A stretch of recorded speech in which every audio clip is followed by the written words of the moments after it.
شاهد قبل الحذف. كريستيانو رونالدو من جيزان. انظر 7 حقائق ميسي مسلم. ايه الدنيا جرى فيها ايه؟ ايه يا جماعة؟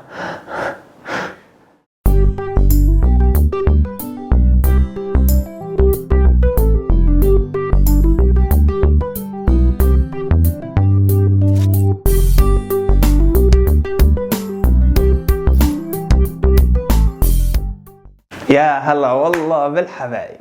غبنا اسبوع صح؟ والله العظيم تقلبات الجو دي خلت الواحد يعني هو والبرد صحاب، فعذرا ورجعنا لكم اهوت بحلقه جديده. يا خبر النهارده بفلوس بكره يبقى ببلاش. ايه فلوس ببلاش؟ يعني ايه يا ساره؟ هقول لك يا محمد، بس تعالى نسمع الشباب الاول قالوا ايه ونرجع. يلا بينا. لو سمعت ان مرات كريستيانو جورجينا اتجوزت ميسي هتعمل ايه؟ لو ايه؟ لو سمعت كريستيانو اتجوز يا ريتني كنت انا والله. لا والله يعني هو كل ده اسمه ونصيب، يعني يمكن هو كان مقصر في بعدين ما اتجوزش كل دوت برضه، يمكن كان مقصر في الجهاز ولا حاجه، هو برضه فاهم. انا هقول لك جورجينا حاجه واحده بس، فاهم؟ قولي له دي احلام العصاري دي، لا ربنا ما يجيب زعل، هنروح نقتلها طبعا. ولا اي حاجه، ما تتجوزوا يا عم، انا مال ام. هروح اعزي كريستيانو، ما تتسابش بصراحه. عادي يعني، ما هو ميسي دايما بياخد الحاجات المستعمله. انا بحب ميسي، هفرح قوي عشان انا ما بحبش كريستيانو. عادي، ما الكوره خانت كريستيانو وراحت لميسي عادي. وانا مالي، كنت من بيت اهلها. بس انا ما اعتقدش هو ده هيبوظ الكوره كلها. لو حد طلع عليك اشاعه بقى ان انت اتجوزت عرفي هتعمل ايه؟ ان انا اتجوزت عرفي؟ لا، عملنا تتحدث علينا يا باشا، هم عارفين ان احمد وليد على ايه. عندك ابو ضيف اهو عارف احمد وليد على ايه، فلا صباح الفل. تزعل؟ اكيد هزعل، بس قشطه يعني، ان الناس عارفه ان انا مش هعمل حاجه زي كده. يا ريت. لا بجد ردة فعلك هتكون ايه؟ لا هزعل طبعا عشان المعجبات.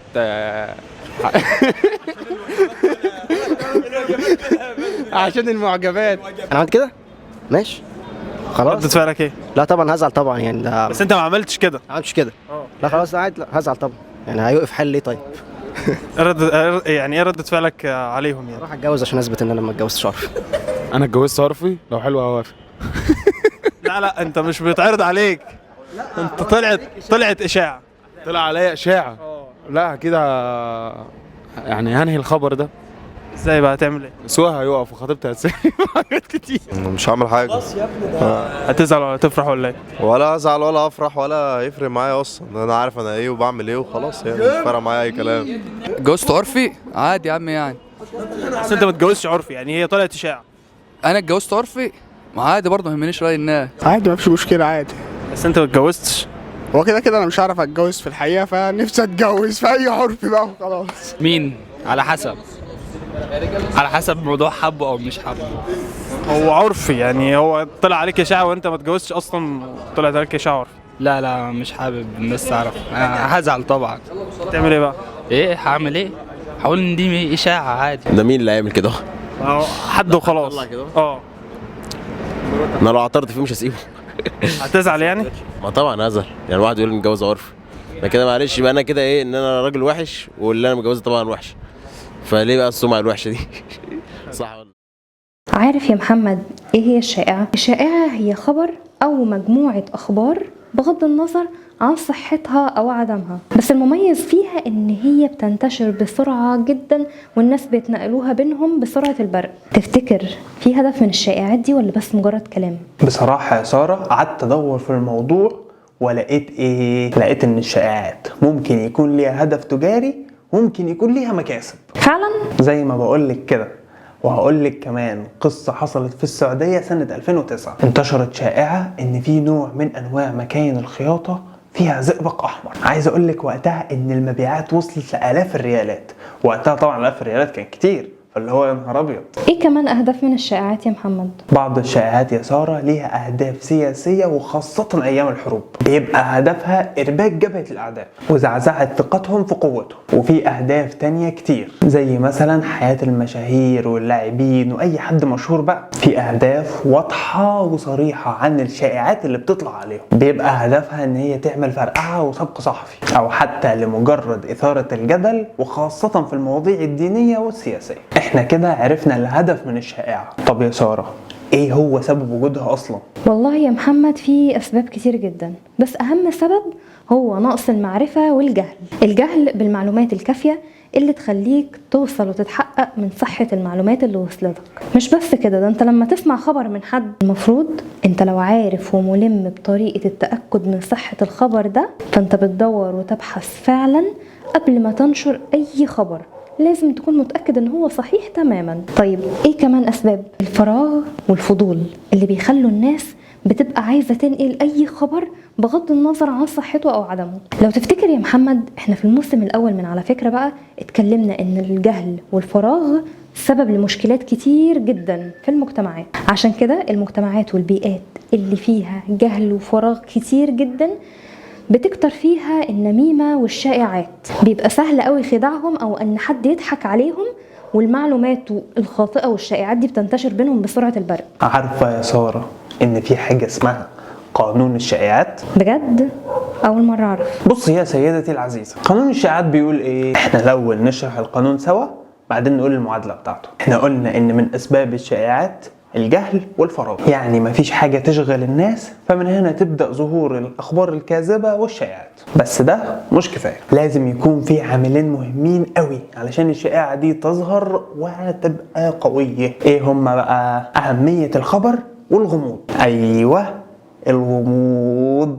لا يا جماعة افتحوا النور، مش كده. الأهمية بتيجي من أهمية الشخص المعني بالشائعة. يعني لو حد قالك شائعة عن جاركو، شخص عادي جدا، وشخص تاني كلمك عن لاعب مشهور جدا كريستيانو رونالدو مثلا، مين طبعا اللي هيثير اهتمامك وهتنشر الخبر بتاعه؟ كريستيانو ولا جارك؟ اما بقى الغموض مش في كون ان الشخص مجهول، لا لا لا لا، الغموض هنا ان الخبر مفيش معلومات كفايه عنه اصلا، فبتبدا الناس تضيف على الخبر بهارات، ملح، فلفل، الحاجات دي عشان الخبر يولع، فبالتالي هينتشر اكتر. طبعا المعادله بتاعت القانون ايه؟ ورقه وقلم واكتب معايا يا ست الكل. شده الشائعه تساوي الاهميه في الغموض.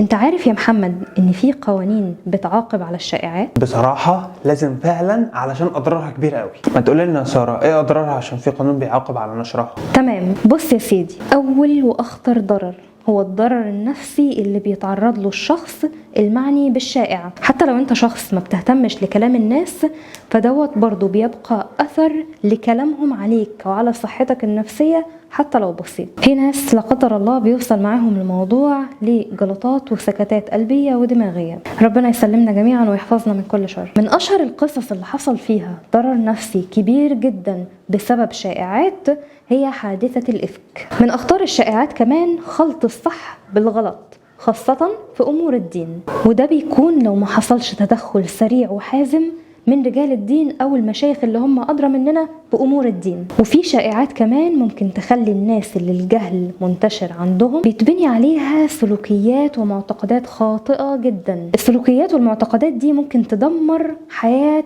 فئة كاملة من الناس، أو حتى كمان ممكن تدمر السلام والسواء النفسي عند أهل المجتمع كله. فبالتالي بيبقى صعب جدا تيجي تقول لهم ده غلط وده صح. بيبقى التغيير وقتها أصعب مما يمكن تتخيل. بيبقى فيها إعادة تأهيل لمجتمع كامل.